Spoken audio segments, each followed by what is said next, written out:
We own things we don't remember buying. Our houses are full of objects that haven't seen the light of day in years, gathering dust like tiny, silent monuments to the people we thought we were supposed to be.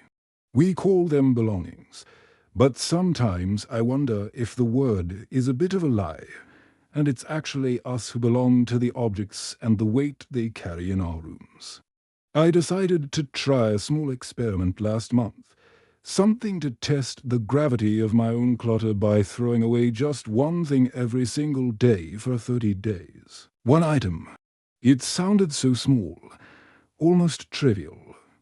Like a minor chore you'd put on a sticky note and then forget about because it didn't feel important enough to do. But the first day was surprisingly heavy, not because of the physical weight of the object, but because of the weird mental friction of choosing which part of my life to delete.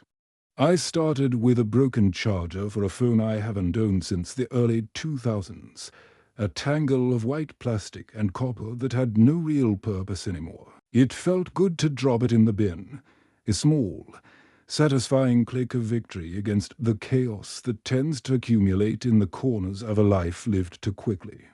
By the end of the first week, the easy junk was all gone: the old receipts, the dried-out pens, and the mystery keys that don't seem to fit any lock I've ever seen.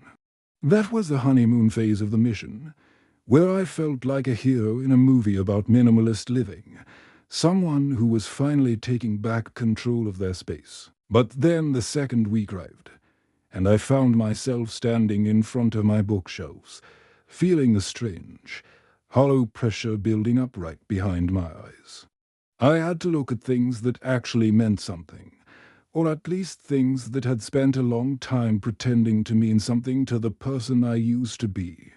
There was a souvenir from a trip that I didn't even enjoy that much, a tiny, garish statue that had been staring at me from a shelf for nearly 5 years. Why do we keep these things? Is it because we think the object is holding onto the memory for us, keeping it safe so we don't have to remember it ourselves? It's like we're trying to archive our lives in dust-covered fragments, building a museum of maybes and used-to-bes that we're too afraid to actually close down. I held it in my hand and felt this strange, jagged resistance in my chest, a feeling that letting it go was somehow an admission that the past was truly over. Maybe we hoard things because we're terrified of forgetting who we were, even if that person wasn't particularly happy or particularly successful at the time. I am not entirely sure if a mass-produced plastic statue can really save a person from vanishing into the fog of history, but I let it go anyway. The shelf looked slightly wider after it was gone, slightly emptier, and for a few minutes, the air in the room felt just a little bit easier to breathe. It's funny how much space a single, unwanted object can actually take up in your mind, occupying a territory you didn't even know you were still defending. By day 14, I started to hesitate before every single drawer, my fingers hovering over things as if they were made of glass or thin, fragile memories. I would pick something up, feel its weight, and then immediately put it back down again, making up excuses for why it needed to stay for just one more year. I'd tell myself I might need this if I ever decide to take up woodworking, even though I haven't touched a tool in more than a decade of living in this city. We keep the tools of our potential selves just in case they finally show up at the door, but maybe those people are never coming to visit us at all. We're just guarding their luggage, paying the rent for their dreams, and letting their unused belongings crowd out the life we are actually living right now. It's a lot of responsibility, taking care of someone who doesn't exist. And I think I'm starting to get a bit tired of being their unpaid storage facility. I threw away a set of old maps from a country that doesn't even use paper guides anymore, and it felt like I was deleting a version of the world that no longer works. There's a dry irony in trying to organize a life that is inherently messy and unpredictable, as if a clean drawer could somehow fix a confused and noisy heart.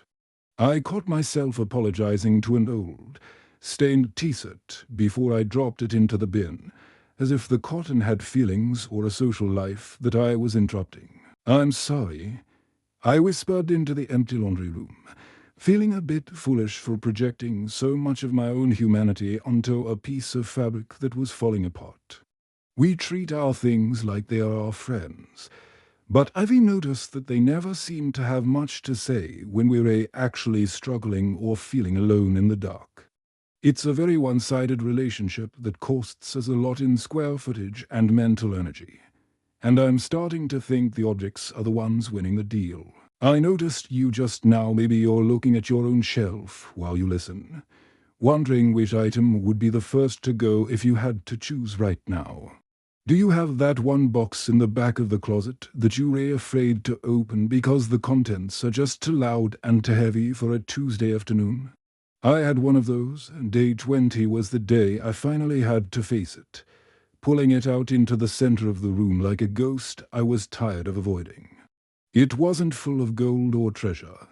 It was just full of what I'll call inner conflict, old letters, ticket stubs, and a single shoe from a pair I lost long ago. I stood there in the silence, wondering why I was so attached to a single shoe, as if the other half was going to walk back through the door any minute now.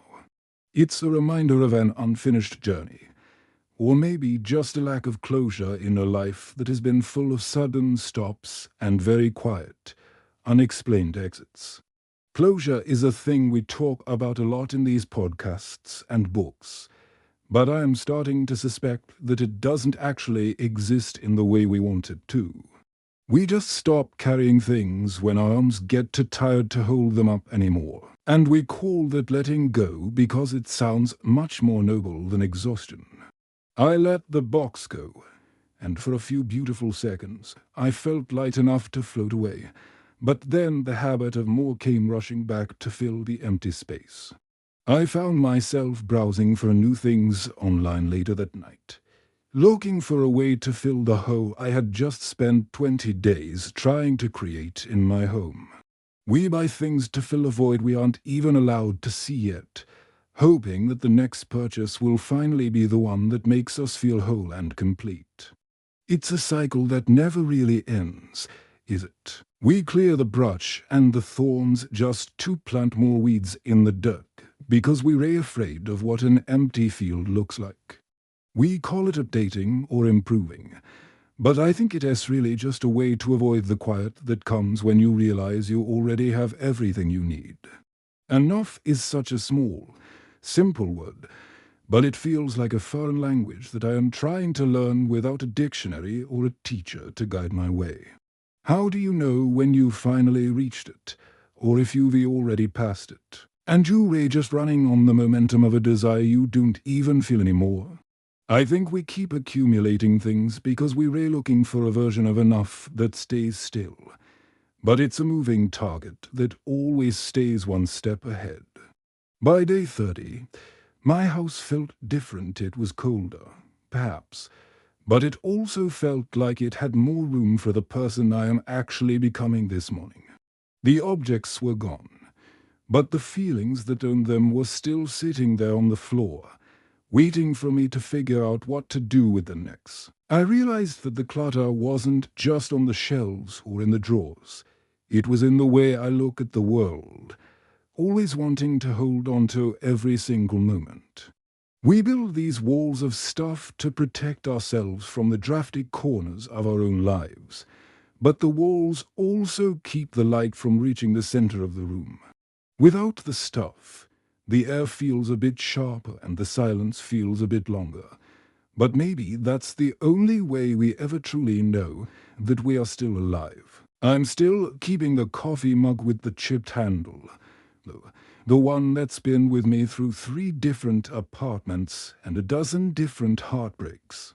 Some things are just part of the architecture of who you are, I guess, and throwing them away would be like tearing down a load-bearing wall in your own soul. Maybe you'll find one thing today that you can finally say goodbye to, or maybe you'll just rearrange the dust and call it a successful day of progress for now. It's a small, quiet victory to realize that you can survive without a single shoe, even if the road ahead still looks a little bit long and a little bit uncertain. The house is quieter now, but I still catch myself looking for things that aren't there anymore, reaching for ghosts that I've finally allowed to rest in peace.